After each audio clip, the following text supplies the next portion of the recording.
Bapak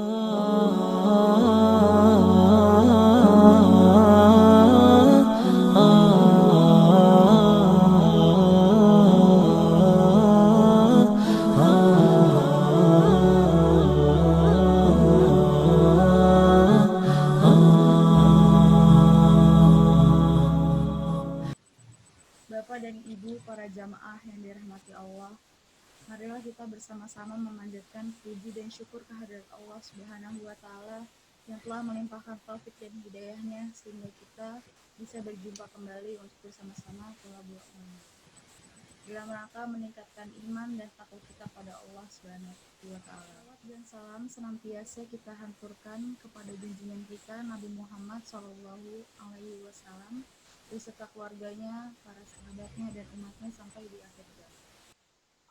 Semoga Bapak dan Ibu yang tergabung dalam majelis ini akan mendapatkan syafaat di yaumil kiamat nanti. Amin.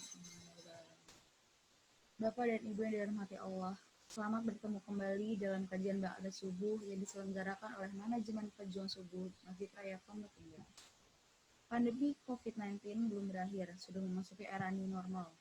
Sudah ribuan saudara kita yang wafat dan ribuan pula saudara kita yang masih dirawat di rumah sakit. Marilah kita doakan semoga yang wafat diampuni segala dosanya, diterima semua amal ibadahnya, dan yang ditinggalkan diberikan kesabaran. Yang masih sakit dan terbaring di rumah sakit semoga cepat sehat kembali. Dalam kesempatan yang baik ini, marilah kita berdoa bersama-sama semoga pandemi ini cepat diangkat oleh Allah Subhanahu wa Ta'ala. Al-Fatihah. Al-Fatihah. Sebelum acara dimulai, kami bacakan adab atau tata tertib mengikuti kajian online ini. Yang pertama, senantiasa berpakaian sopan dan rapi. Kedua, bila Bapak dan Ibu terasa mengantuk, agar menonaktifkan videonya selama kajian, usahakan menonaktifkan suara video. Bila ada pertanyaan, mohon tulis lewat chat atau lambaikan tangan saat sesi tanya jawab. Bapak dan Ibu para jamaah yang dirahmati Allah, kajian pada hari ini insya Allah akan disampaikan oleh guru kita, Ustazah Dr. Isnawati Rais MA, dengan temanya adalah Tadabbur Surat Al-Baqarah mulai ayat 199 sampai 195. Alhamdulillah, beliau sudah di tengah kita dalam keadaan sehat walafiat. Beliau akan menyampaikan tausiahnya selama 60 menit sampai pukul 06.30, dilanjut dengan sesi tanya jawab selama 30 menit. Perlu kami sampaikan, selama masa transisi PSBB, kajian kita dimulai pukul 5.30 sambil menunggu saudara kita yang pulang dari masjid. Untuk menyingkat waktu, marilah kajian ini kita buka dengan membaca Bismillahirrahmanirrahim. Bismillahirrahmanirrahim. Kepada guru kita, waktu dan kesempatan kami persilahkan. Assalamualaikum warahmatullahi wabarakatuh. Alhamdulillahirabbil alamin. Alhamdulillahilladzi anzalal qur'ana hudan linnasi wa bayyinatin minal huda wal furqan. Asyhadu an la ilaha illallah wa asyhadu anna Muhammadan abduhu wa rasuluh. La nabiyya ba'da hamdan wa syukran lillah. Bapak dan Ibu yang dimuliakan oleh Allah, pertama sekali marilah kita sama-sama menyanjungkan puji dan syukur kehadirat Allah Subhanahu wa Ta'ala yang masih memberikan kesempatan kepada kita sampai pada pagi hari ini. Mudah-mudahan kesempatan yang Allah berikan ini dapat kita manfaatkan dengan sebaik-baiknya sehingga kemudian dapat kita pertanggungjawabkan di hadapannya. Salawat dan salam semoga selalu tercurah kepada beliau, junjungan kita Nabi besar Muhammad sallallahu alaihi wasallam, panutan terbaik yang Allah berikan kepada kita. Mudah-mudahan dengan mencontoh dan meneladani beliau, kita akan bisa menjadi orang-orang yang mendapat kecintaan Allah dan segala dosa kita akan diampuni oleh Allah Subhanahu wa taala. Hari ini kita akan membicarakan ayat 189 sampai 195 dari surat Al-Baqarah dalam rangka tafsir dan tadabbur Al-Quran. Untuk itu pertama kali kita akan baca dahulu ayat-ayat ini, kemudian kita mencoba menerjemahkannya, kemudian mencoba menjelaskan, yaitu menafsirkannya, dan selanjutnya kita akan jelaskan bagaimana mentadaburi ayat ini sehingga menjadi bahagian dari kehidupan kita. Kita jadikan cermin dalam kehidupan apakah kita sudah bisa termasuk apa yang disampaikan oleh ayat-ayat ini. Bapak dan Ibu yang dimuliakan oleh Allah, saya akan mulai dengan membaca ayat 189. Barangkali host bisa ditampilkan enggak ayatnya? Ya. Ayat 189 ya.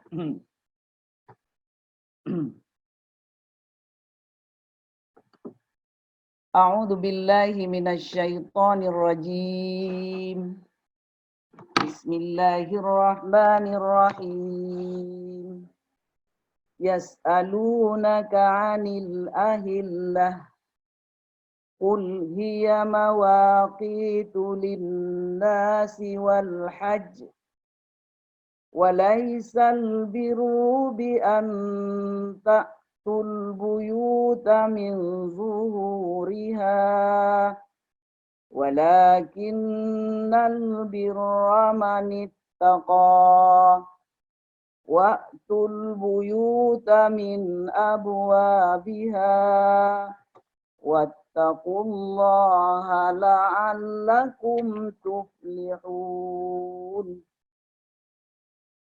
وقاتلوا في سبيل الله الذين يقاتلونكم ولا تعتدوا إن الله لا يحب المعتدين وقتلوهم حيث ثقفتموهم وأخرجوهم من حيث أخرجوكم والفتنة أشد من القتل ولا تقاتلوهم عند المسجد الحرام حتى يقاتلوكم فيه فإن قاتلوكم فاقتلوهم كذلك جزاء الكافرين فإن انتهوا فإن الله غفور رحيم وقاتلوهم حتى لا تكون فتنة ويكون الدين لله فإن انتهوا فلا عدوان إلا على الظالمين الشهر الحرام بالشهر الحرام والحرمات قصاص فمن يعتدى عليكم فاعتدوا عليه بمثل ما اعتدى عليكم واتقوا الله واعلموا أن الله مع المتقين وأنفقوا في سبيل الله ولا تلقوا بأيديكم إلى التهلكة وأحسنوا إن الله يحب المحسنين صدق الله العظيم. Terjemahan ayat 189 sampai 195. Yas'alunaka anil ahillah.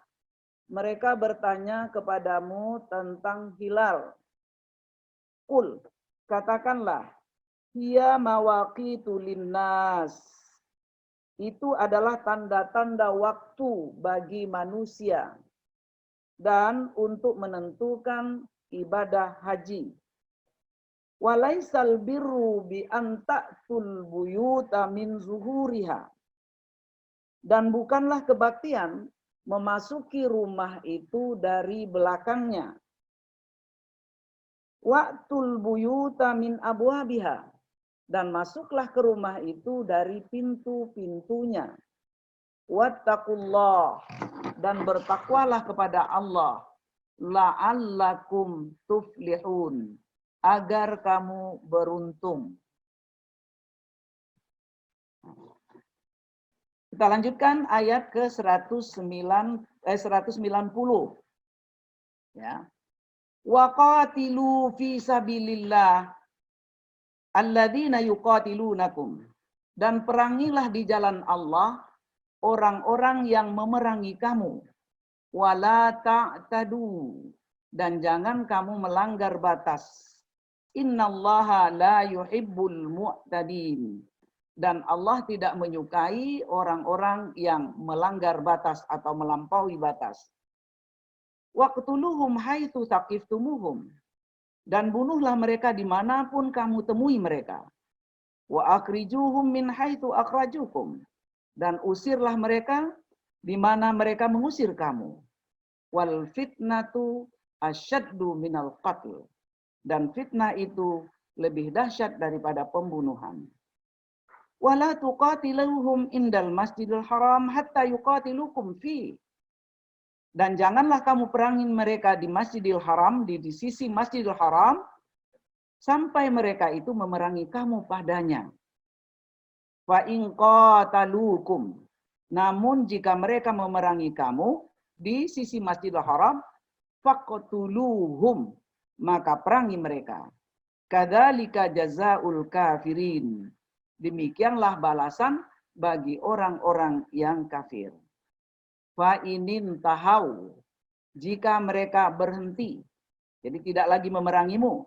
Fa innallaha ghafurur rahim. Sesungguhnya Allah itu Maha Pengampun lagi Maha Penyayang. Wa qatiluhum. Dan perangilah oleh kamu mereka hatta la takuna fitnatun. Sehingga tidak ada lagi fitnah. Wa yakunad dinu lillah. Dan supaya agama itu semuanya milik Allah. Fa inin tahau. Jika mereka berhenti. Fala udwana illa ala zalimin. Maka tidak ada permusuhan kecuali terhadap orang-orang yang zalim. Ayat 194.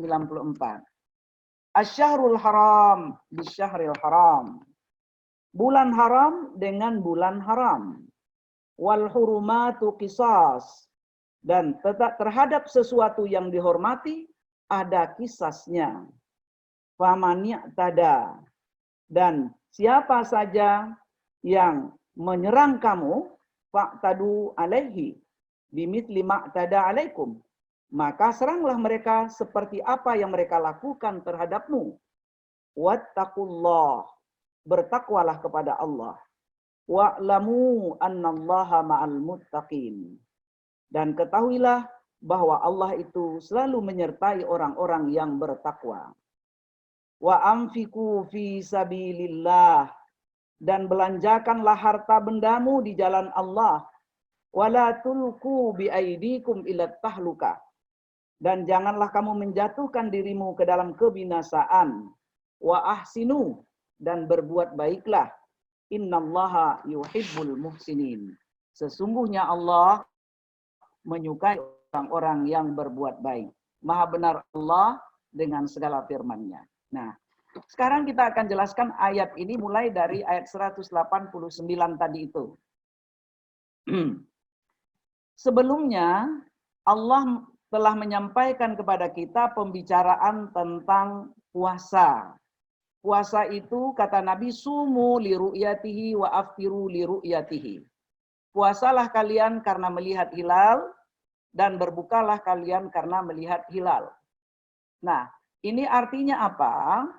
Bahwa hilal itu sangat penting artinya bagi manusia untuk menentukan baik itu ibadah, muamalah, ataupun ketentuan-ketentuan boleh berperang atau tidak boleh berperang karena ada bulan-bulan haram.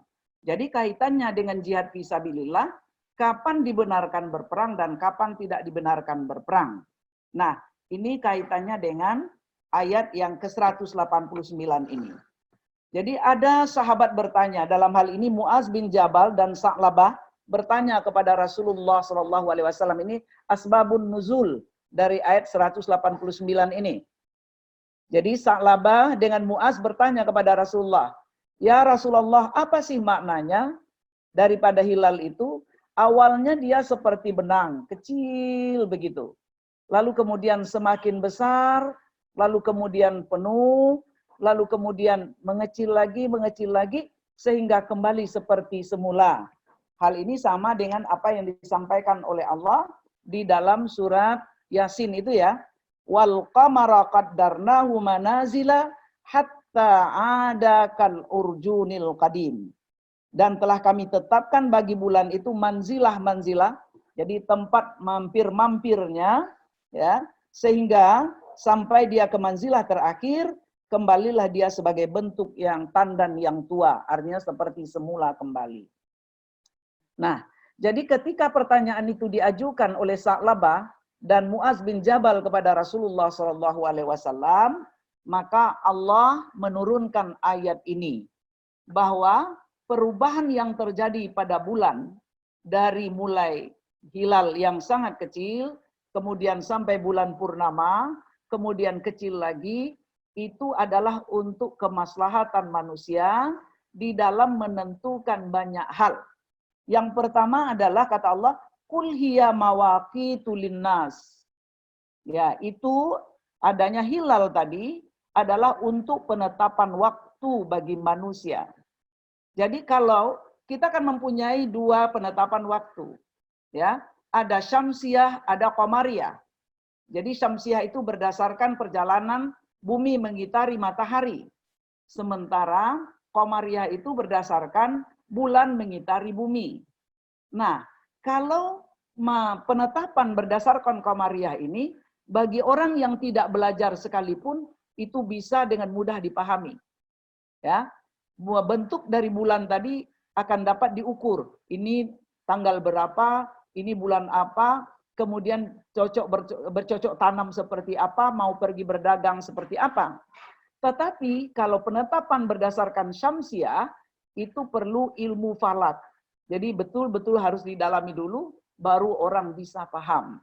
Nah, makanya di sini dikatakan oleh Allah, Qul hiya mawaqitu linnas. Jadi hilal itu ditetapkan oleh Allah dengan perubahan-perubahan manzilah-manzilah tadi untuk menetapkan waktu bagi manusia. Wal hajj, dan menentukan kapan dilaksanakan ibadah haji.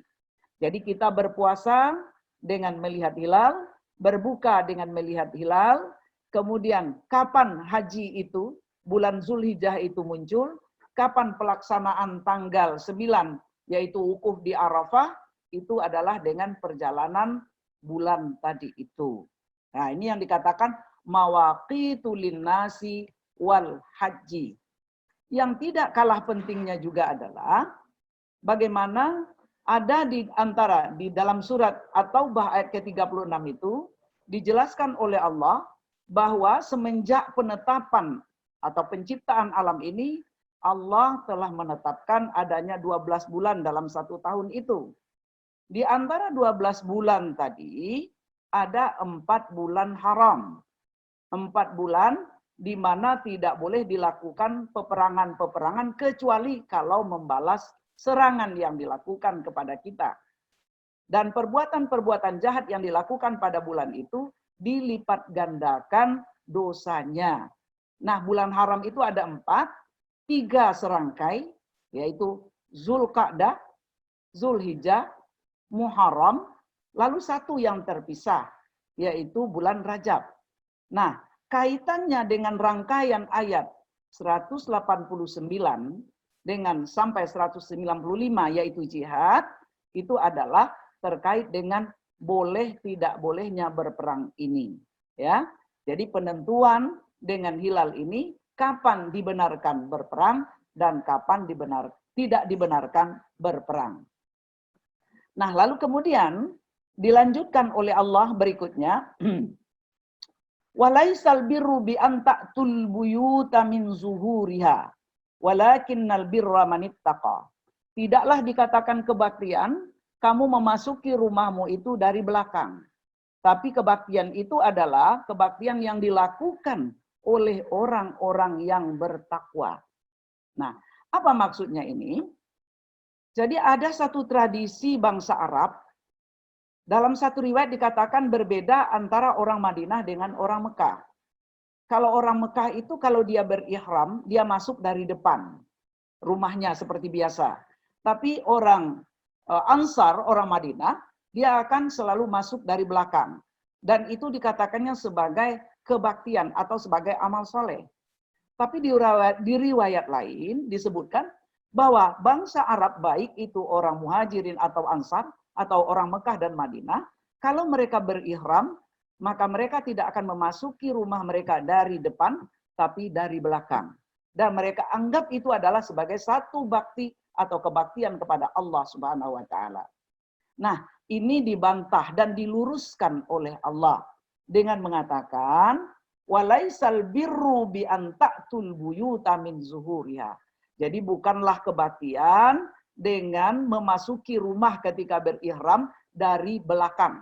Jadi kalau mereka tidak punya pintu dari belakang itu, mereka akan bikin tangga, maka mereka akan masuk dari jendela di belakang rumah mereka.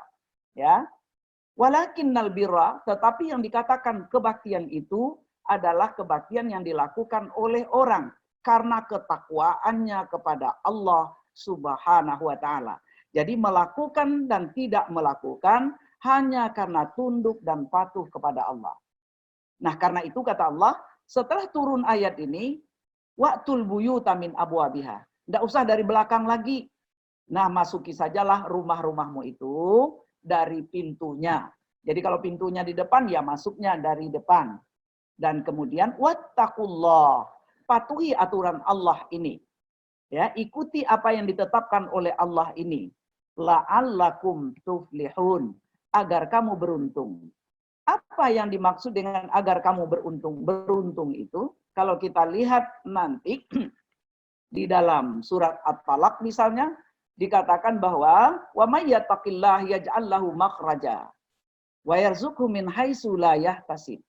Wa may yattaqillah yaj'al lahu min amrihi yusra. Jadi siapa yang bertakwa kepada Allah, maka Allah bukakan segala pintu-pintu, ya, jalan keluar dari semua persoalan, dimudahkan rezekinya, dan dimudahkan semua urusannya. Kemudahan urusan ini adalah keberuntungan yang diberikan oleh Allah Subhanahu wa Ta'ala. Nah, ini ayat yang ke-189. Jadi untuk mendapatkan keberuntungan bukan karena masuk pintu rumah, masuk rumah dalam ketika berihram dari belakang atau depan, tapi ditentukan dari kepatuhan kepada Allah Subhanahu wa Ta'ala. Kita lanjutkan. Wa qatilu fi sabilillah alladzina yuqatilunakum. Perangilah di jalan Allah orang-orang yang memerangi kamu. Jadi di sini apa yang dapat kita ambil? Bahwa pernyataan orang-orang yang mengatakan Islam dikembangkan dengan pedang, disebarkan dengan pedang adalah tidak benar. Allah membantah itu. Allah mengatakan bahwa berperang itu hanya untuk membalas serangan yang dilakukan oleh orang. Jadi waqatilu fi sabilillah terhadap siapa? Alladzina yuqatilunakum. Ya. Jadi kita harus cuma memerangi orang yang memerangi kita, yang memerangi umat Islam, yang mendiskreditkan Islam, yang menjatuhkan Islam, yang menghinakan Islam. Wala ta'tadu. Dalam membalas ini pun Allah tetapkan tidak boleh melampaui dari apa yang dilakukan oleh orang itu. Ya. Jadi tidak boleh melampaui dari apa yang dilakukan oleh musuh tadi itu. Innallaha la yuhibbul mu'tadin, kata Allah. Allah tidak menyukai orang-orang yang melampaui batas. Di antara melanggar batas itu misalnya membunuh orang-orang tua, perempuan-perempuan, anak-anak, orang sakit, memotong pohon, membunuh binatang, itu tidak dibolehkan dalam Islam ketika peperangan sekalipun. Nah, inilah luar biasanya ajaran yang diberikan oleh Allah Subhanahu wa taala. Nah, ayat yang 190 sampai 193 ini terkait dengan umrah qadha yang dilakukan oleh Rasulullah pada tahun ke-7 Hijriah.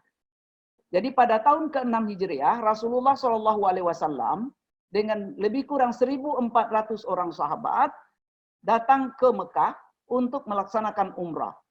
Tetapi sampai di Hudaybiyah, mereka ditahan oleh orang-orang kafir Quraisy, sehingga ujungnya terjadi perjanjian Hudaybiyah pada tahun ke-6 itu.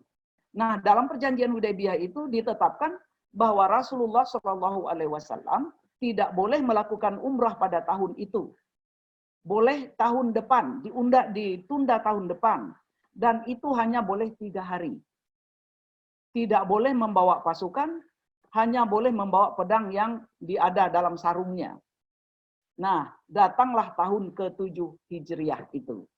Maka pada bulan Zulkaadah, jadi menjelang Idul Adha, Rasulullah dengan 1.400 tambah 600 lagi, jadi 2.000 orang berangkat ke Mekah untuk melakukan umrah qadha. Tapi ada kekhawatiran dari Rasulullah, kalau orang-orang kafir Quraisy ini tidak menepati janjinya. Maka karena itu Rasulullah SAW menyiapkan pasukan berkuda sebanyak 100 orang dipimpin oleh Muhammad bin Maslamah.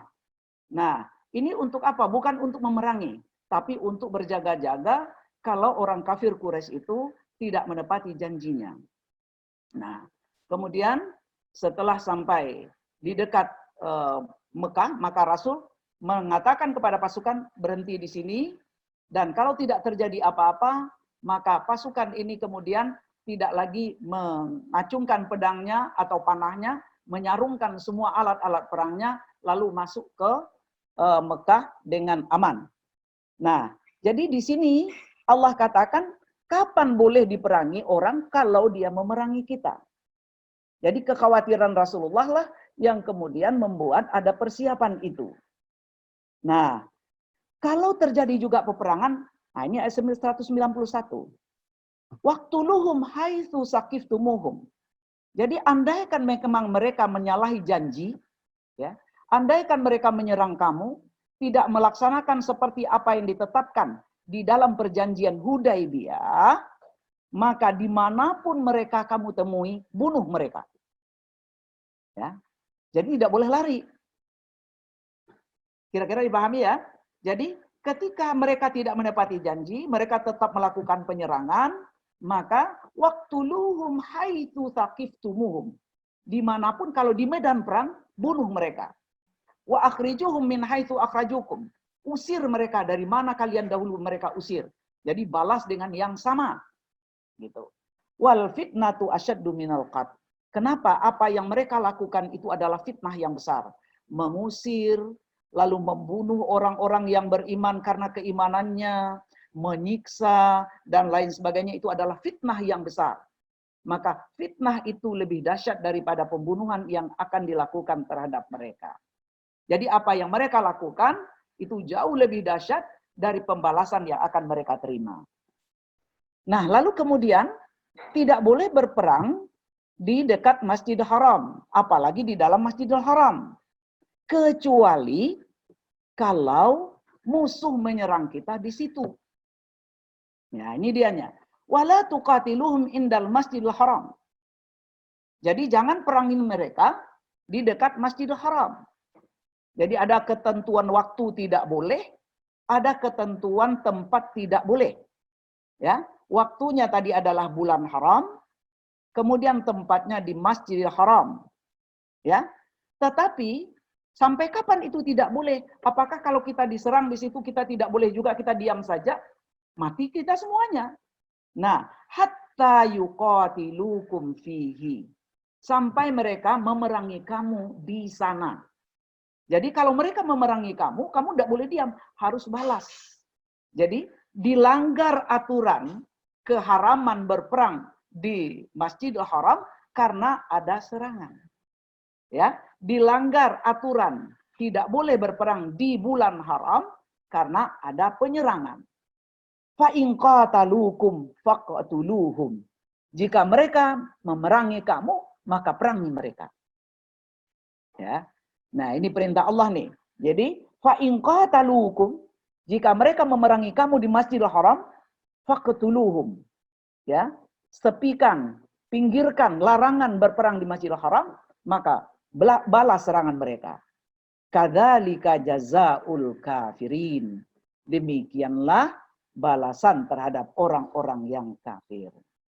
Nah, jadi ayat 191 ini memberikan gambaran kepada kita bahwa umat Islam diberikan oleh Allah kelapangan untuk melakukan peperangan apabila orang-orang musuh-musuh Islam itu melakukan penyerangan terhadap mereka. Ya, kalau sudah di medan pertempuran, bunuhlah musuh itu dimanapun mereka kamu temukan. Jadi tidak pilih-pilih lagi. Nah, lalu kemudian Allah tetapkan bahwa larangan berperang di Masjidil Haram itu akan hilang karena ada penyerangan yang dilakukan oleh musuh di tempat itu. Fa inin tahau. Nah, ini lagi Allah itu maha luar biasanya. Jika mereka berhenti, tidak lagi menyerangmu, tidak lagi menzalimimu, tidak lagi berbuat aniaya terhadapmu, maka kalian juga harus berhenti. Fa innallaha ghafurur rahim. Jadi tidak ada bagi Allah itu, tidak ada maaf bagimu. Di sini dikatakan kalau mereka berhenti, Allah maha pengampun lagi maha penyayang. Jadi orang-orang yang melakukan penyerangan itu kalau kemudian mereka tubu ilallah dan mereka menyatakan dirinya masuk Islam, maka semua yang lama itu dihapus, diputihkan. Nah, kemudian sampai kapan boleh penyerangan itu dilakukan? Ada batasnya. Waqatiluhum hatta la takuna fitnatan. Ya. Jadi yang pertama, perangi mereka sampai tidak ada lagi fitnah. Artinya mereka tidak lagi melakukan tindakan-tindakan yang akan mendiskreditkan, yang akan merusak umat Islam, yang akan menganiaya umat Islam. Itu satu. Jadi sampai itu hilang, mereka diperangi. Yang kedua, wa yakunad dinu lillah. Mereka diperangi sampai agama itu betul-betul hanya milik Allah. Ya. Jadi satu-satunya yang disembah hanyalah Allah Subhanahu wa taala. Sehingga tidak ada lagi kesyirikan di situ. Fa inin tahau. Nah, ini lagi, ulang lagi oleh Allah. Kalau mereka berhenti, mereka tidak lagi memerangi kamu, fitnahnya mereka hentikan. Mereka tidak mendatangkan kezaliman-kezaliman kepada kamu. Mereka tidak lagi mengusirmu. Fala udwana illa 'alaz zalimin. Tidak ada permusuhan kecuali terhadap orang yang zalim. Ya. Nah, ini luar biasanya ayat-ayat Allah, aturan-aturan yang diberikan kepada kita untuk kemudian kita patuhi. Jadi tidak ada permusuhan yang abadi ya. Yang ada itu perjuangan yang abadi. Nah, oke. Sekarang kita lanjutkan ayat 194, 195. Sebelum nanti kita mencoba mentadaburinya. Asy-syahrul haram. Ya, bisyahril haram. Wal hurumatu qisas. Ya, gitu ya. Nah, apa maksudnya itu? Bulan haram ditepati dengan bulan haram yang lain. Menginjak kehormatan bulan haram diimbangi dengan melanggar aturan pula. Wal hurumatu qisas. Di bulan haram, tadi bulan haram ada 4 ya. Kalau kita lihat di dalam penjelasan surat ke-9 ayat ke-36 ya, itu bahwa ada wal arbaatun hurum. Ya, apa itu bulan haram itu? Yaitu bulan Zulkaidah, Zulhijjah, Muharram dan Rajab. Apa yang tidak boleh di sana? Di antaranya yang paling besar adalah tidak boleh berperang. Nah, ini dikatakan asy-syahrul haram bisyahril haram. Jadi bulan haram dihadapkan dengan bulan haram. Tetapi bila bulan haram tadi dilanggar kehormatannya oleh orang-orang yang zalim, maka mereka harus dikisas. Nah, kisas itu artinya apa? Kisas itu melakukan atau membalas perbuatan orang yang zalim sesuai dengan perbuatan yang dilakukannya.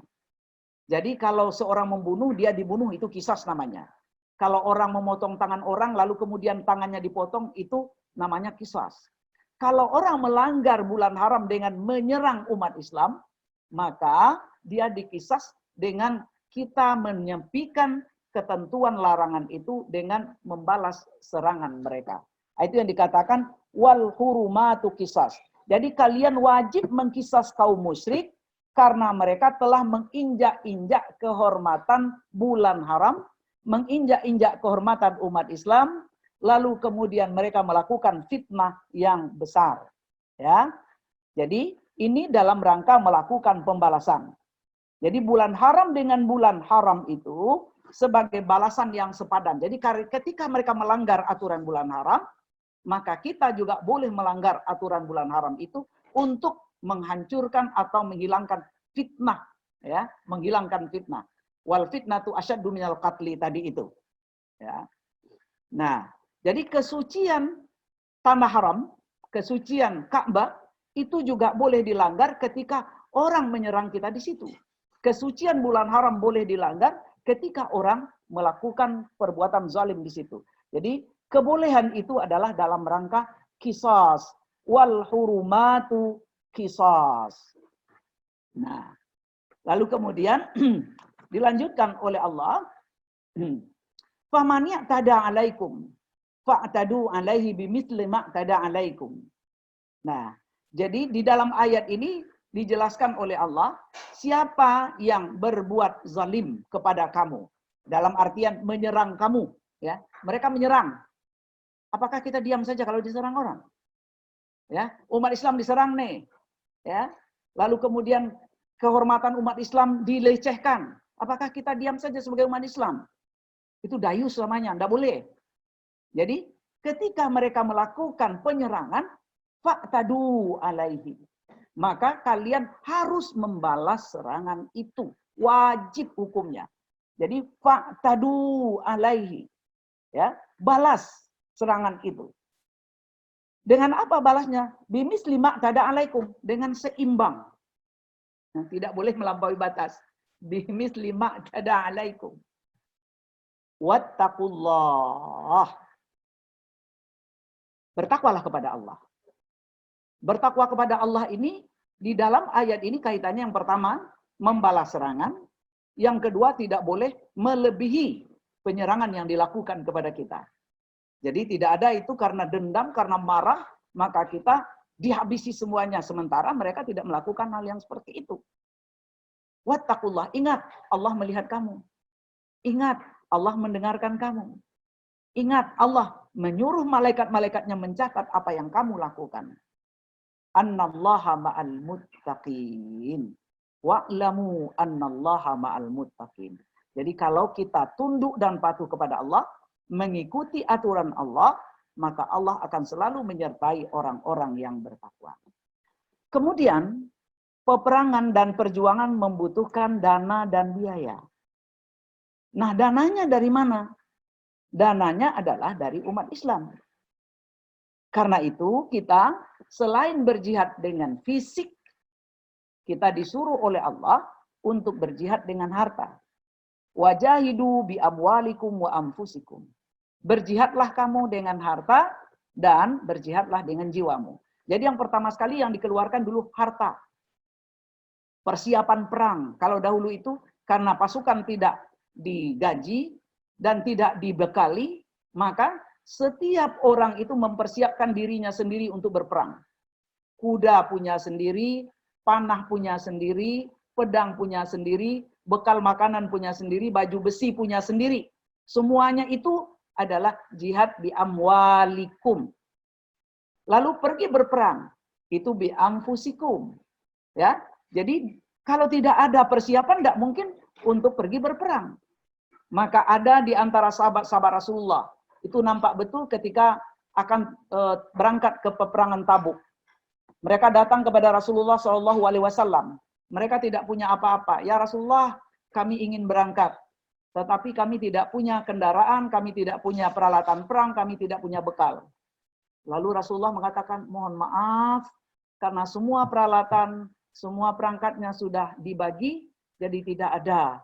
Maka mereka pulang menangis. Ya, sedih mereka karena tidak bisa ikut berperang. Jadi kita kalau melihat sejarah para sahabat-sahabat Rasulullah itu, kita sepertinya antara langit dan bumi dengan beliau-beliau itu. Ya, orang pada zaman Rasulullah tidak pergi berjuang merasa sedih. Ya, tidak mendapat kesempatan berjuang merasa sedih. Tetapi banyak kita sekarang kalau tidak diikutkan berjuang, alhamdulillah kita tidak terdaftar. Ya, mudah-mudahan kita tidak termasuk hal yang seperti itu. Ya, wa anfiqu fi sabilillah. Jadi, infakkanlah hartamu di jalan Allah. Ada satu hal yang harus kita ingat betul. Bahwa yang punya kita sebenarnya, yang milik kita sebenarnya, adalah yang telah kita serahkan kepada Allah. Wa ma indakum yanfadu, kata Allah di dalam surat An-Nahl. Wa ma indallahi baq. Apa yang di sisi kamu akan lenyap, tapi apa yang ada di sisi Allah itulah yang akan kekal. Jadi kalau harta yang kita terima rezekinya dari Allah, kita serahkan kepada Allah, maka itu nanti akan kekal.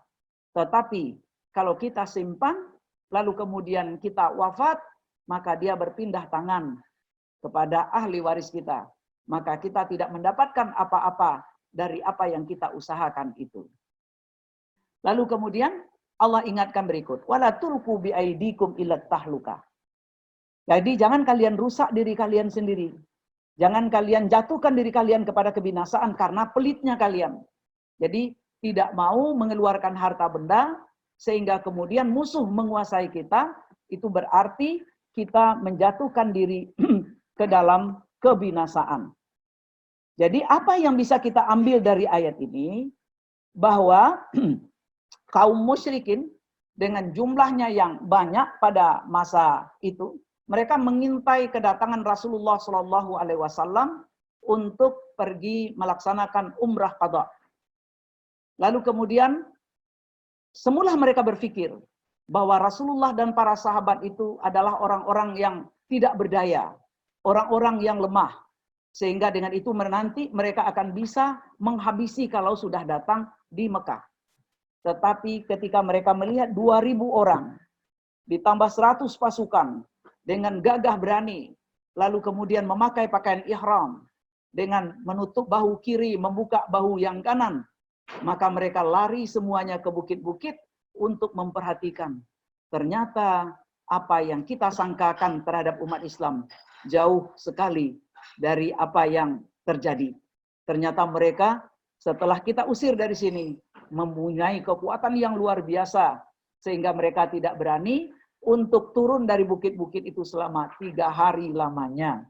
Ya, nah ini karena perjuangan yang luar biasa yang dilakukan dengan jihad bi amwalikum wa anfusikum. Tentang jihad bi amwalihim atau bi amwalikum wa anfusikum itu dapat kita lihat juga di dalam surat Al-Hujurat ayat ke-15.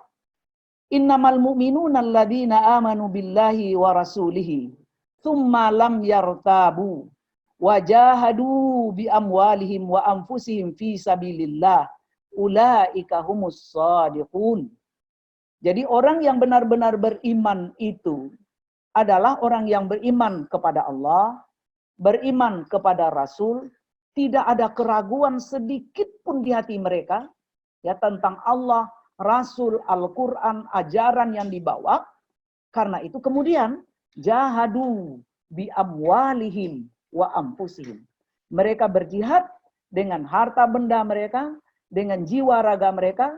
Mereka tidak takut kehabisan harta, mereka tidak takut mati karena perjuangan, karena mereka yakin kehidupan sesudah kehidupan yang sekarang, itulah kehidupan yang sebenarnya. Lalu kemudian, wa ahsinu, kata Allah. Berbuat baiklah. Innallaha yuhibbul muhsinin. Ya, Allah menyukai orang-orang yang berbuat baik. Di antara perbuatan baik itu, bila dikaitkan dengan ayat-ayat yang kita bacakan ini, adalah menginfakkan harta kita dalam perjuangan di jalan Allah Subhanahu wa Ta'ala. Kalau pada masa Rasulullah Shallallahu Alaihi Wasallam dan beberapa dekade sesudahnya, perjuangan itu dalam bentuk peperangan fisik, terutama di samping perjuangan dakwah. Tetapi kemudian dengan berkembangnya sekarang sampai hari ini, barangkali kita tidak perang fisik, tapi banyak peperangan-peperangan yang kita hadapi. Ya, peperangan memerangi kemiskinan, memerangi dekadensi moral, ya, memerangi berbagai budaya yang tidak baik datang ke tempat kita. Tentu itu membutuhkan bekal yang cukup untuk bisa menghadang. Karena kekuatan yang datang, kalau lebih kuat daripada pertahanan kita yang ada, pasti kita akan kebobolan. Karena itu pertahanan harus diperkuat, supaya yang datang itu tidak memberikan pengaruh yang berarti kepada umat kita. Jadi kita hari ini berjihad untuk bagaimana umat Islam itu supaya pintar, menguasai teknologi di samping menguasai agama. Karena teknologi itulah yang, siapa yang menguasai teknologi itulah yang menguasai dunia sekarang ini.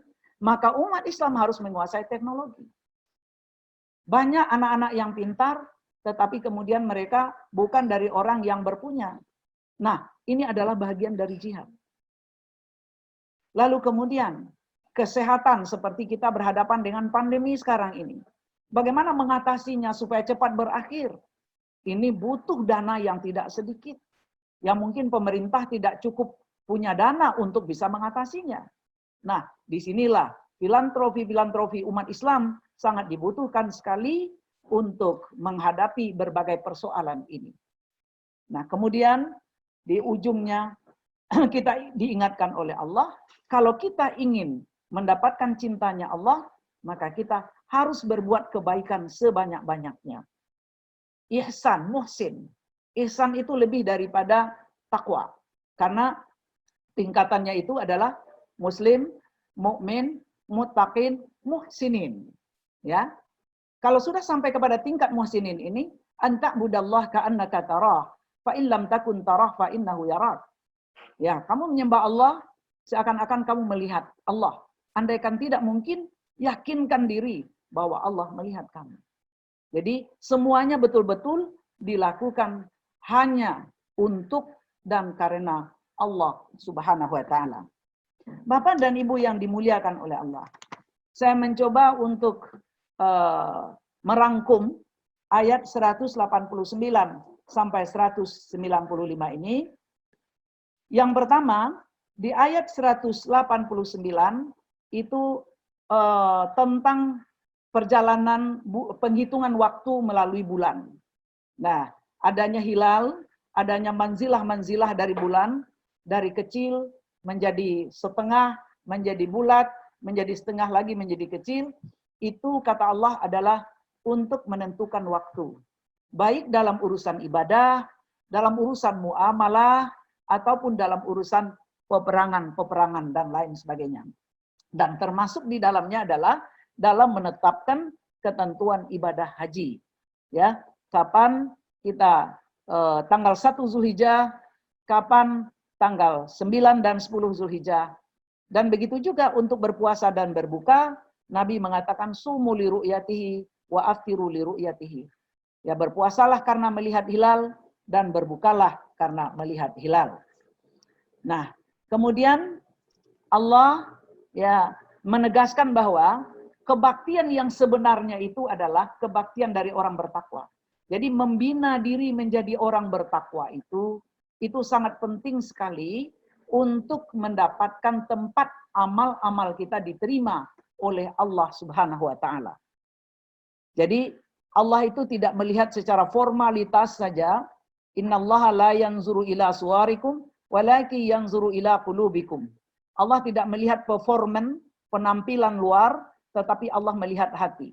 Nah, Nabi mengatakan takwa hahuna. Takwa itu ada di hati. Ya. Jadi Nabi berulang-ulang sampai 3 kali mengatakan takwa hahuna, takwa hahuna. Jadi bagaimana kita meningkatkan kualitas diri kita sehingga kita bisa menjadi orang-orang yang muttaqin.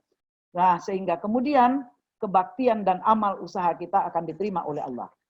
Nah, kemudian pada ayat 190 sampai 193, ini memberikan penegasan kepada kita bahwa Islam itu adalah agama rahmah.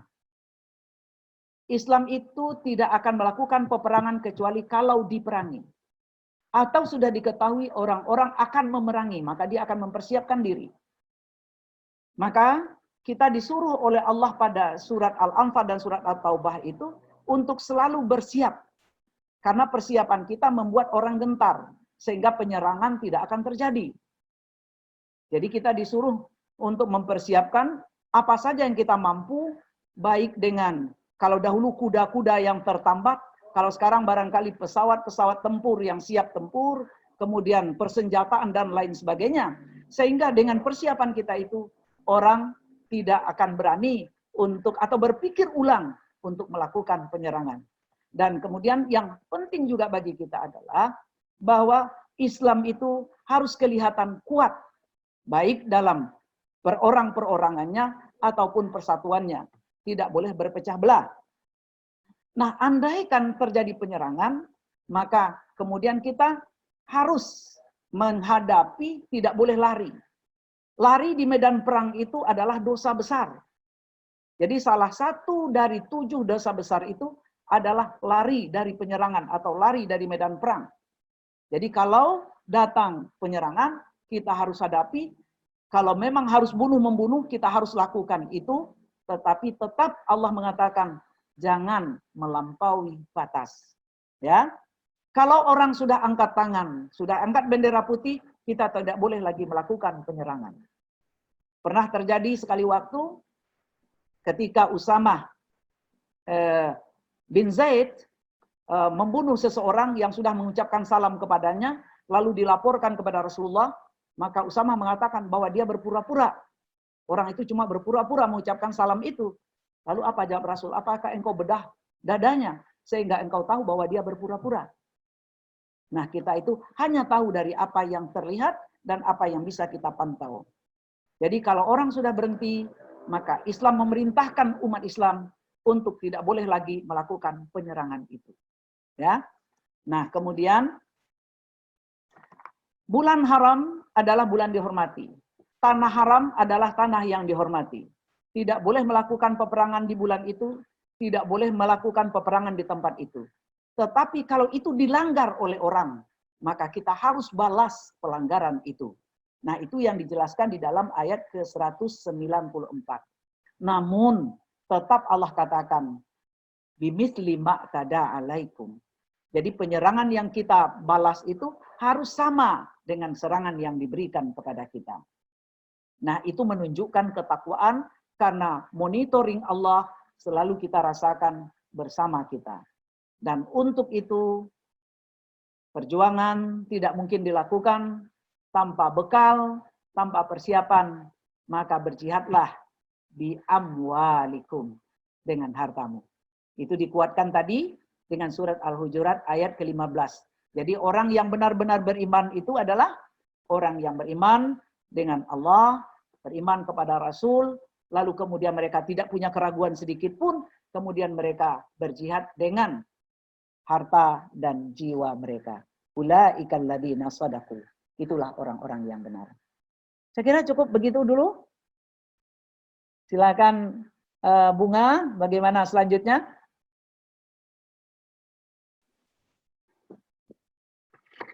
Oke, baik. Terima kasih Bunda atas tausiahnya. Sebelum acara tanya jawab, akan kami bacakan pengumuman. Setelah kajian ini, acara akan dilanjutkan dengan jalan-jalan ke Pulau Fiji. Insya Allah akan dipandu oleh Om Fadia dan Om Agung. Kajian minggu depan, hari Jumat, 17 Juli 2020, gerakan membaca Quran bersama Dr. Randes Uci Armiazi. Hari Sabtu, 18 Juli 2020, kajian fikih dengan narasumber Ustadz Ahmad Sarwat, LCMA. Hari Minggu, 19 Juli 2020, kajian tafsir dengan narasumber Dr. Rusli Hasbi, MA, dengan tema Tadabbur Surat Al-Baqarah lanjutan. Baksos berbagi sembako tahap 4 telah kami laksanakan hari Rabu tanggal 8 Juli 2020. Kepada para donatur yang telah berpartisipasi dalam baksos ini, kami ucapkan terima kasih. Jazakumullah khairan kasiron. Insya Allah program ini akan kami laksanakan sampai pandemi COVID-19 berakhir. Oleh karenanya, dengan segala kerendahan hati, kami masih menunggu partisipasinya Bapak dan Ibu dalam kegiatan baksos ini. Kami juga membuka kesempatan kepada para jamaah untuk beramal jariah secara rutin bulanan, menjadi donatur tetap untuk mendukung kegiatan dakwah pejuang subuh.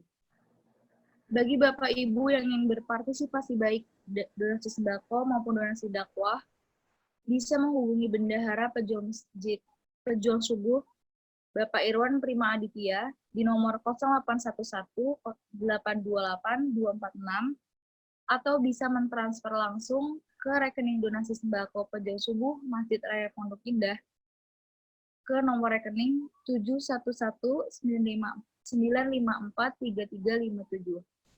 Bank Syariah Mandiri atas nama Irwan Prima Aditya. Oke, selanjutnya akan dilanjutkan dengan tanya jawab. Bagi Bapak Ibu yang mau bertanya, silakan melambaikan tangan. Apabila tidak ada yang melambaikan tangan, saya akan membacakan pertanyaan dari chat. Ini udah beberapa pertanyaan masuk. Dari Bapak Edi Sulaksono, Ibu Ustazah, kalau diterapkan di kehidupan sehari-hari sekarang ini, bagaimana penerapan ayat-ayat suci Al-Quran, surat Al-Baqarah tentang perang melawan kafir di masa Nabi Muhammad SAW di kehidupan zaman sekarang? Terima kasih. Baik, langsung Bunga. Iya, silakan Bu Ustazah. Baik, Pak, Bapak siapa tadi? Bapak Edi Sulaksono. Ya, Bapak Edi, bagaimana penerapan ayat ini dengan dihadap-mukakan dengan perang di zaman Rasulullah? Nah, yang pertama, bahwa perang di dalam Islam itu adalah terhadap orang yang zalim, terhadap umat Islam. Ya, jadi orang kafir itu di dalam ajaran Islam ada beberapa kelompok. Ada namanya kafir zimmi, kafir yang mengakui pemerintahan Islam, maka dia akan mendapatkan perlindungan yang sama dengan umat Islam. Ada kafir mu'ahid, kafir yang mengadakan perjanjian damai dengan umat Islam. Selama mereka tidak mengkhianati perjanjian, maka mereka akan dijaga oleh umat Islam. Kemudian ada kafir yang ketiga, kafir harb, kafir yang memerangi umat Islam. Jadi, kalau kita hadap mukakan apa yang terjadi pada zaman Rasulullah dan ayat ini, kalau orang kafir memerangi kita, maka kita wajib membalas serangan mereka. Tetapi kalau mereka termasuk kafir muahid tadi, atau kafir zimmi tadi, atau mereka tidak mengganggu kita sama sekali, maka ketika itu lakum dinukum waliyadin. Ya, tidak ada perbantahan antara kita, silakan menjalankan agamamu, kami akan menjalankan agama kami. Nah, kira-kira seperti itu. Hidup dengan damai, dengan keyakinan masing-masing, dengan dakwah kepada mereka bahwa nanti kita akan bertemu di hadapan Allah Subhanahu wa taala, nanti kita akan sama tahu siapa yang benar di antara kita. Gitu saja Pak Edi. Ya, baik. Terima kasih Bu Ustazah. Ya, oke. Ya, satu lagi boleh Bu Ustazah? Silakan Pak Edi. Ya, ini mengenai tata cara kita sholat ya, Bu Ustazah. Di kedua tangan itu kan ada yang di perut, di tengah perut, ada yang di samping kiri atau kanan begitu. Ya. Yang saya lihat di masjid-masjid itu. Ya. Ada yang di samping itu. Nah ini menurut informasi yang saya terima dari sementara Pak Ustadz gitu, bahwa ini dikaitkan dengan zaman perang zaman Nabi dulu. Jadi waktu sholat itu tentaranya itu melakukan siap siaga untuk memegang pedangnya yang sarungkan di samping kiri atau kanan itu. Apa betul demikian ya Bu Ustazah? Makasih. Yang pertama yang harus kita pahami bahwa sholat itu adalah ibadah yang tidak boleh ditinggalkan dalam keadaan seperti apapun juga. Sehingga banyak ruksah-ruksah yang diberikan. Banyak keringanan-keringanan. Ya, Ketika kita tidak bisa melakukannya tepat waktu karena perjalanan, boleh menjamak. Ketika perjalanan jauh bisa mengqasar. Nah, ketika perang yang bisanya 4 rakaat bisa 1 rakaat kan gitu ya. Dan seterusnya. Nah, jadi apakah memang seperti itu, seperti yang Pak Edi katakan tadi? Riwayat tentang di mana tangan ditaruh ketika sesudah takbir itu banyak sekali. Banyak. Jadi ada yang sedang Nabi di masjid, ada yang sedang Nabi di perjalanan dan lain sebagainya. Nah, karena perbedaan-perbedaan inilah kemudian kita temukan kalau kita di Mekah itu kan ya, kita akan dapat lihat ada orang Allahu Akbar lepas saja ke bawah. Ya, Allahu Akbar, ada yang sampai ke sini, ya, sampai ke dada. Ada yang ke kiri dan sebagainya. Itu karena perbedaan riwayat yang mereka terima. Bolehkah itu? Boleh. Gitu. Gitu, Pak. Ya. Oke. Ini Terima kasih ada Bu pertanyaan. Ustazah. Sama-sama Pak Edi. Bu Ustazah, ini ada pertanyaan lagi dari Bapak Titik Adiwarsito. Ya. Oh, Ibu. Maaf. Ibu Titik Adiwarsito. Assalamualaikum Ibu Ustazah. Merujuk pada Quran Surat 2 ayat 191 disebutkan bahwa fitnah adalah lebih besar bahayanya daripada pembunuhan. Mengapa sekarang ini banyak orang Islam memfitnah orang Islam sendiri? Silakan Bu Ustazah. Jadi di ayat 191 itu dikatakan wal fitnatu asyaddu minal qatl, gitu ya Bu Titi. Ya. Fitnah itu lebih dahsyat daripada pembunuhan. Kenapa? Kalau pembunuhan lalu orang meninggal habis selesai kan ya. Tetapi kalau fitnah itu akan panjang sekali rangkaiannya, ya. Boleh jadi dia didiskreditkan di tengah masyarakat, boleh jadi jabatannya hilang, boleh jadi dia akan menjadi dikucilkan dan lain-lain sebagainya, ya. Tetapi kenapa kok orang Islam suka mendiskreditkan umat Islam? Jadi sekarang ini Islam itu barangkali pada sementara orang hanya formalitas. Formalitas dalam artian, apa sih Islam? Salat. Apa sih Islam? Puasa. Apa sih Islam? Zakat. Tetapi sebenarnya Islam itu kan keselamatan terhadap orang lain. Ya, Islam itu sendiri adalah memberikan keselamatan terhadap diri dan orang lain. Islam itu adalah kedamaian. Islam itu adalah tidak merecoki orang. Kan Islam itu seperti itu. Nah, ini yang tidak dipahami oleh orang. Jadi kenapa hal itu terjadi? Bal unal hayatad dunya. Jadi karena mereka cenderung kepada kehidupan dunia. Jadi mereka merasa beruntung kalau menjatuhkan orang lain, memfitnah orang lain. Nah, keuntungan sementara adalah keuntungan yang sangat fana, sangat sebentar. Ya, taruhlah dengan cara itu lalu mereka memenangkan pertandingan. Taruhlah dengan cara itu mereka memenangkan kompetisi. Taruhlah dengan cara itu di pengadilan mereka menang. Tapi berapa lama kemenangan itu? Seberapa damai hati mereka dengan itu?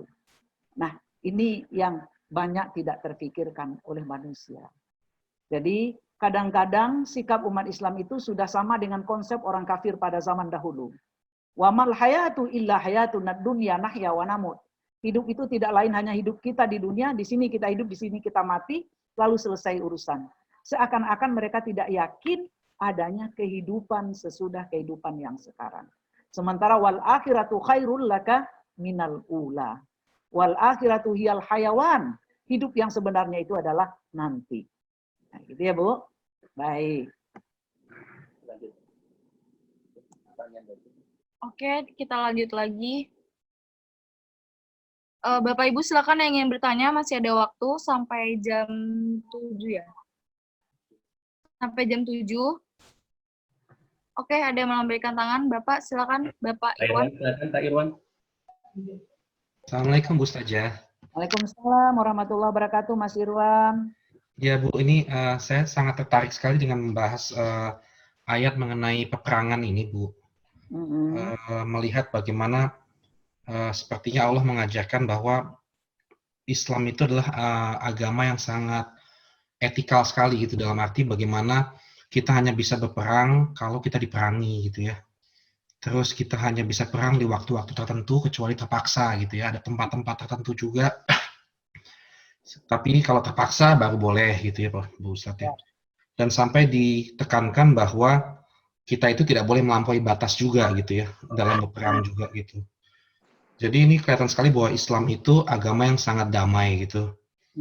Tapi ini yang menjadi masalah kan belakangan ini kita lihat secara global, kadang-kadang orang itu mengambil ayat di luar konteks gitu. Jadi dia kalau hanya membaca ayat 191 tanpa memahami ayat sebelumnya, itu hanya keluarnya adalah bunuhlah mereka di mana kamu temui mereka gitu.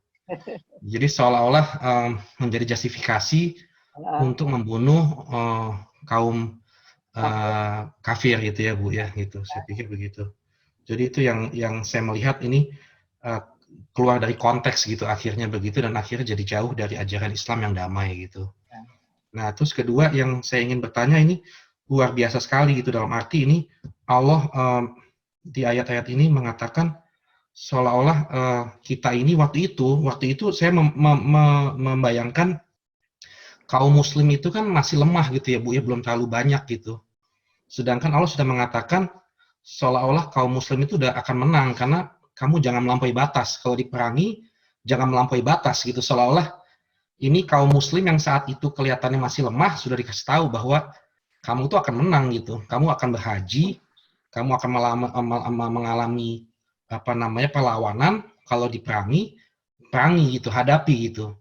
Tapi jangan melampaui batas. Kalau udah menang ya udah gitu. Kalau mereka minta maaf berhenti, dimaafi gitu. Padahal saya ngebayangin waktu itu di awal-awal itu haji aja kan belum ya Bu ya, belum ada. Dan kaum muslim masih sedikit sekali gitu. Jadi bayangin kayak apa gitu secara psikologis mereka mendapatkan ayat ini. Loh kita aja masih sedikit gitu. Kok seolah-olah ini kita udah dikasih tahu bakal menang gitu. Kalau menang jangan melampaui batas gitu. Mungkin itu aja di kepala saya kalau membaca ayat-ayat ini Bu. Terima kasih. Assalamualaikum. Baik. Jadi yang pertama itu Islam perang pun beradab gitu ya. Iya, betul. Jadi ada adabul harb. Ya, ada perang. Jadi ada perang itu antara lain tidak boleh membunuh orang tua, tidak boleh membunuh perempuan, tidak boleh membunuh anak-anak, tidak boleh memotong pohon sembarangan, tidak boleh menyembelih binatang, ya, tidak boleh merobohkan bangunan. Nah, itu perang dalam Islam itu adabnya diatur sedemikian rupa. Ya. Jadi jangankan hidup keseharian, perang pun beradab. Itu yang diajarkan oleh Islam. Nah, jadi kalau ada orang yang mengambil sepotong ayat, lalu kemudian mengambil itu sebagai pegangan untuk menyerang orang lain, itu bukan ajaran Islam itu. Ya. Jadi ayat demi ayat itu ada ta'alluq namanya. Ada hubungan ta'liq, hubungan satu ayat dengan ayat yang lain. Jadi menafsirkan ayat tidak bisa satu ayat saja lalu kemudian diambil kesimpulan, tidak bisa. Karena ada muta'alliqahnya antara satu ayat dengan ayat yang lain. Ada kalanya hubungan itu antara surat dengan surat. Ada kalanya antar juz dengan juz. Misalnya kita berbicara tentang iddah ya, iddah perempuan yang diceraikan atau iddah perempuan yang kematian. Nah, itu ada dalam surat Al-Baqarah, ada dalam surat At-Talaq. Nah, berapa jauhnya jaraknya itu? Kalau kita bicara cuma At-Talaq saja, maka nanti kita akan mengambil kesimpulan yang salah. Nah, jadi kalau tafsir tematik, maka kita harus nanti mengumpulkan ayat-ayat yang senada, yang hubungannya sangat erat sekali. Nah, jadi kalau ada orang yang seperti Mas Irwan katakan tadi, itu berarti mereka memang belum mempelajari Islam sebagaimana yang seharusnya. Nah, yang kedua, pada waktu tahun perjanjian Hudaybiyah, itu sudah mulai kesetaraan sebenarnya. Ya. Jadi adanya perjanjian Hudaybiyah pada tahun ke-6 Hijriah itu menunjukkan orang kafir Quraisy tidak lagi di atas, tetapi sudah ada kesetaraan. Sehingga ketika mereka melarang itu untuk masuk Mekah, lalu kemudian dikirim utusan demi utusan, terjanjilah di situ bai'atur ridwan namanya.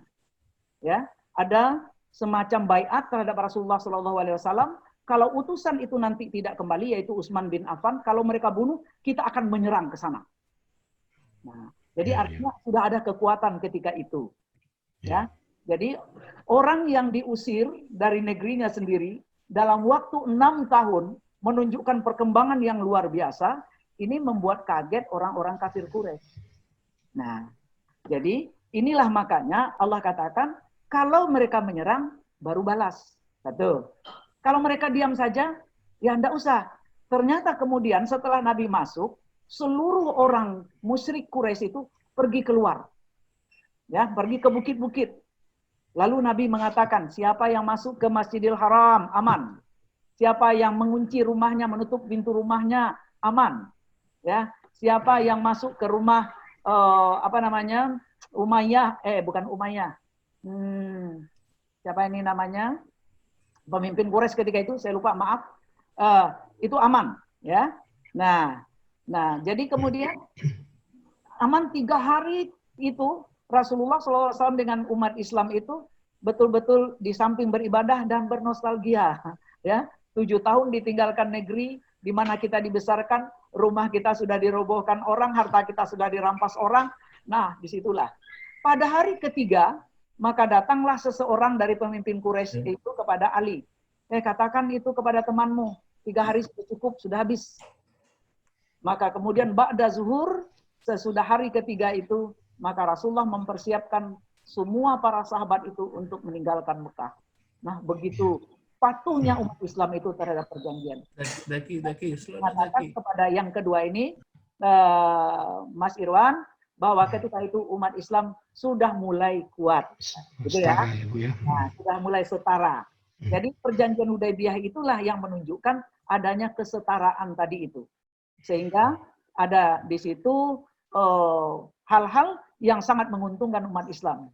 Ternyata mereka yang menetapkan perjanjian dari bangsa Quraisy itu, mereka pula yang memulai pelanggarannya. Sehingga kemudian dengan pelanggaran itu, maka umat Islam bisa masuk dengan mudah dengan Fathu Makkah nanti pada tahun ke-8 Hijriah. Iya. Baik. Ya, baik, terima kasih. Terima kasih Bu Ustazah. Terima kasih Bung Aham.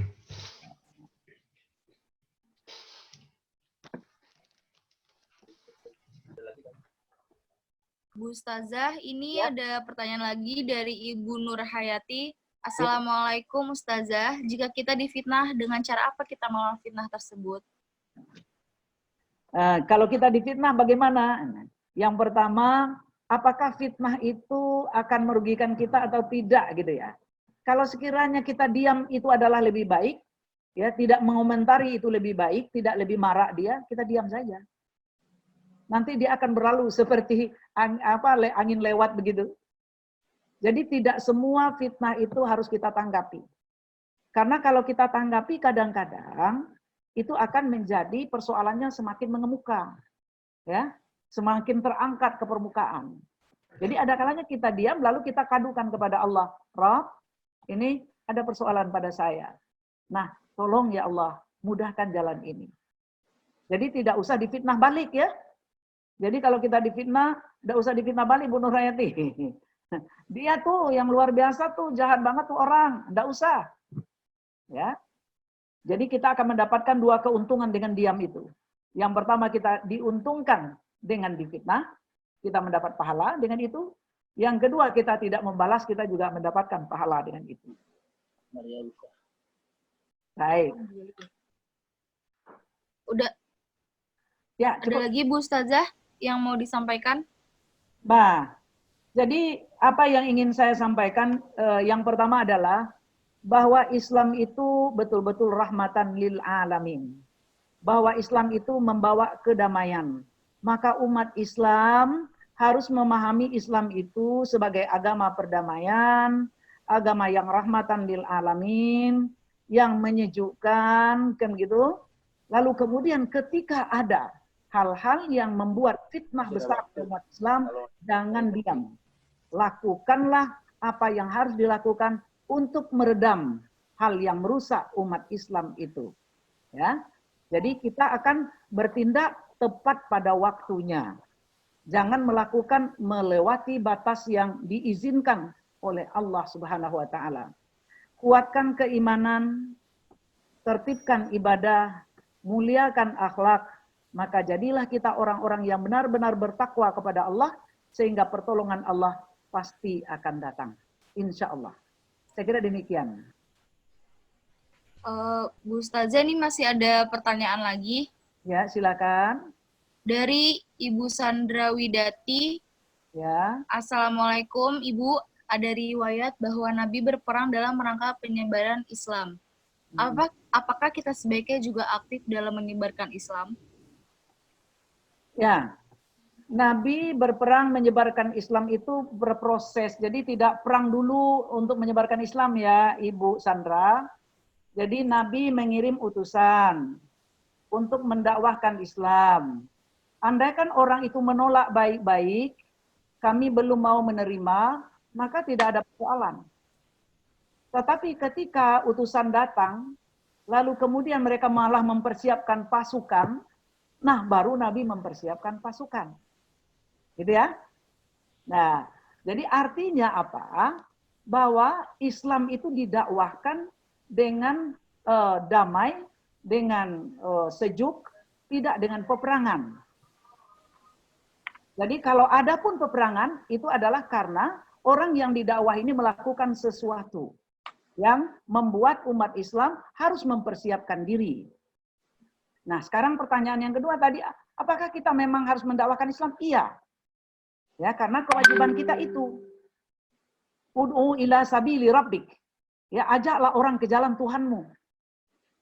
Nah, bagaimana caranya mengajak?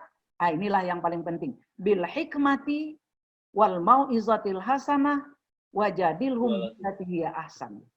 Ya. Jadi tetap dengan cara yang baik, pemberi pelajaran yang bijaksana. Nah, ini cara yang diajarkan kepada kita. Bil hikmah wal mau'izatil hasanah. Kalau terjadi dialog, wajadilhum billati hiya ahsan. Jadi bukan dengan perang, ya Bu Sandra. Baik.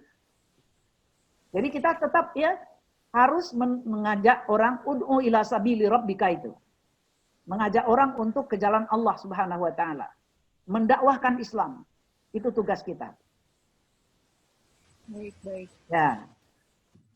Berikutnya ini pertanyaan dari Ibu Maria Ulfah. Assalamualaikum Ibu Ustazah.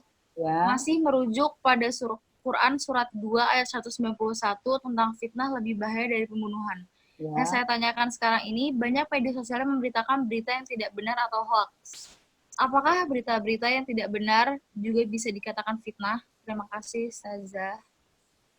Ya, jadi fitnah itu banyak maknanya ya, banyak artinya. Ada artinya fitnah itu adalah cobaan, ya, seperti yang ditimpakan kepada para sahabat Nabi pada masa di Mekah dahulu itu, ya, tindakan-tindakan kekerasan. Bisa juga fitnah itu adalah menyampaikan sesuatu yang tidak sebenarnya, ya, fitnah. Jadi menyampaikan hoax-hoax seperti sekarang itu. Nah, kalau berita-berita bohong yang disampaikan oleh orang itu termasuk fitnahkah? Iya, termasuk fitnah. Sekarang banyak orang yang dibayar untuk hal yang seperti itu. Ya, dalam rangka-rangka tertentu. Nah, ini menjadi persoalan kita bersama. Apalagi kalau yang melakukannya adalah umat Islam. Jadi kita harus yang pertama sekali menjauhkan diri kita dari berkata tidak benar karena kita diperintahkan oleh Rasulullah SAW, kun khairan aw liyasmut. Katakan yang benar, kalau tidak diam. Ya. Jadi kalau tidak ada kebenaran yang akan disampaikan, diam. Jangan mencari-cari topik untuk dikatakan, lalu kemudian menyimpang dari jalan yang benar. Ingat firman Allah dalam surat 50 ayat 18, ma talfizu min qaulin illa ladayhi raqibun. Tidak satu lafaz pun yang keluar dari mulut kita, kecuali ada yang mengawasi dan ada yang mencatat. Ada malaikat raqib, ada malaikat atid. Nah, nanti itu akan pertanggungjawabkan di hadapan Allah Subhanahu wa taala. Jadi kalau sekarang berita itu mungkin tidak dengan mulut tetapi dengan tutut daripada HP, tutut daripada komputer ataupun laptop masing-masing, itu nanti akan dipertanggungjawabkan di hadapan Allah Subhanahu wa taala. Baik. Ini masih ada waktu 9 menit lagi, Bu Ustazah. Jadi masih bisa satu pertanyaan lagi ya, Bu. Boleh, silakan. Ini dari Bapak Erwin Kasim.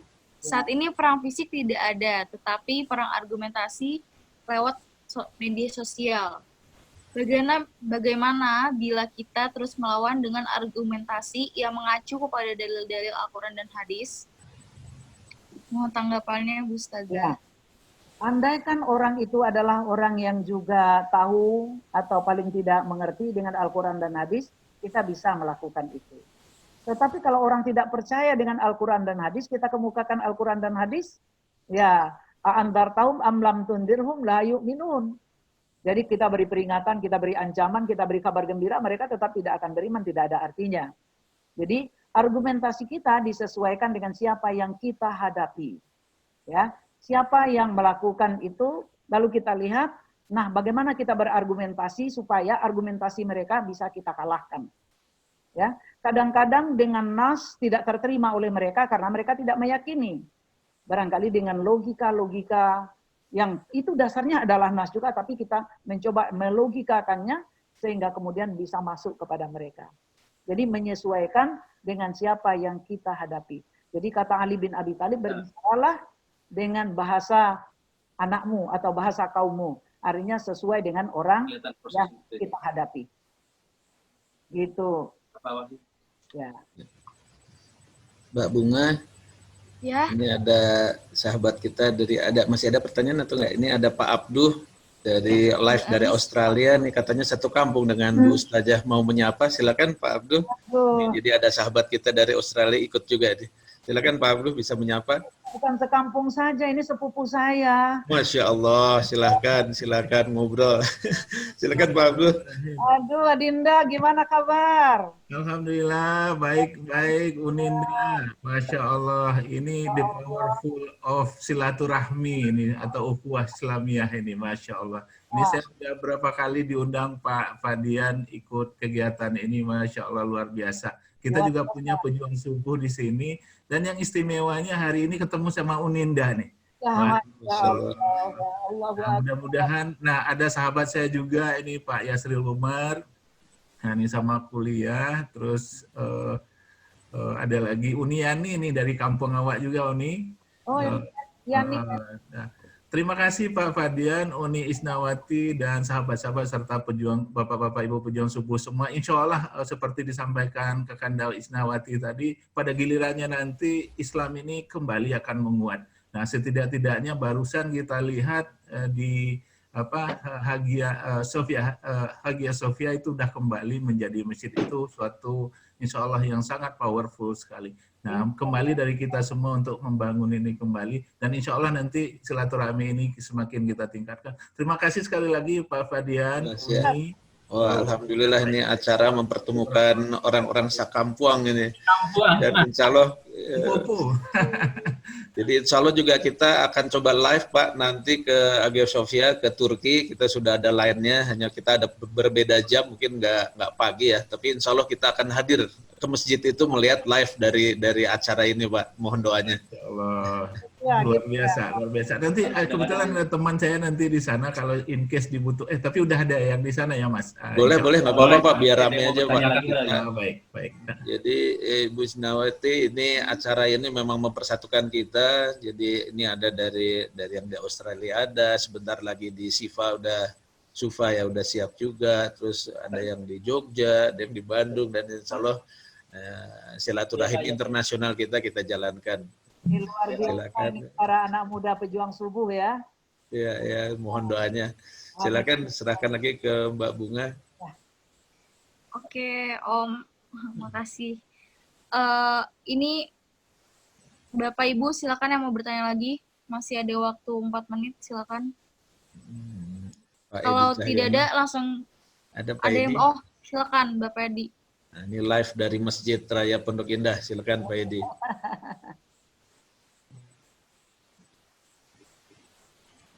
Di-unmute Pak Adi. Ya, Assalamualaikum Bu Ustazah. Waalaikumsalam warahmatullahi wabarakatuh. Pak Edi. Ya, luar biasa pencerahannya pada pagi hari ini Bu Ustazah. Saya hanya ingin mungkin pendapat Ibu yang kalau dikaitkan dengan surah Al-Baqarah tadi yang 191 kan dikatakan ya Bu ya. Wala tuqatiluhum ingdal masjidil haram. Betul ya Bu ya? Ya. Ini kan mestinya dari umat Islam sendiri akan menghormati ya Bu ya, Ya. kalau terjadi peperangan. Tapi kita akan mengetahui beberapa waktu yang lalu, tetangga dari Saudi Arabia, yaitu negara Yaman, meluncurkan satu peluru kendali yang tujuannya untuk menghancurkan Mekah kalau tidak salah, sehingga Saudi Arabia terpaksa mengajak temannya dari Amerika untuk menghadang itu, sehingga dia mempertahankan dengan peluru kendali Scud juga. Yang saya tanyakan, mengapa hal ini bisa terjadi? Sama-sama pertama kaum muslimin, dan tahu betul di Al-Quran itu dikatakan di surat Al-Baqarah 191. Itu mohon pencerahan dari Ibu, Bu. Terima kasih. Assalamualaikum warahmatullahi wabarakatuh, Bu. Waalaikumsalam warahmatullahi wabarakatuh. Barangkali kita perlu kembali merujuk jauh sebelum Islam datang, yaitu pada tahun 571 Masehi itu ya, sebelum Nabi Muhammad, Abraha kan. Jadi Abraha itu kan datangnya dari Sana'a, dari Yaman juga itu. Jadi ini persoalannya bukan persoalan agama sebenarnya, tapi persoalan politik. Ya, kalau Abraha dahulu karena dia pengen orang tidak lagi datang ke Mekah, tapi datang ke Sana'a, ke gereja yang mereka bikin sangat indah sekali.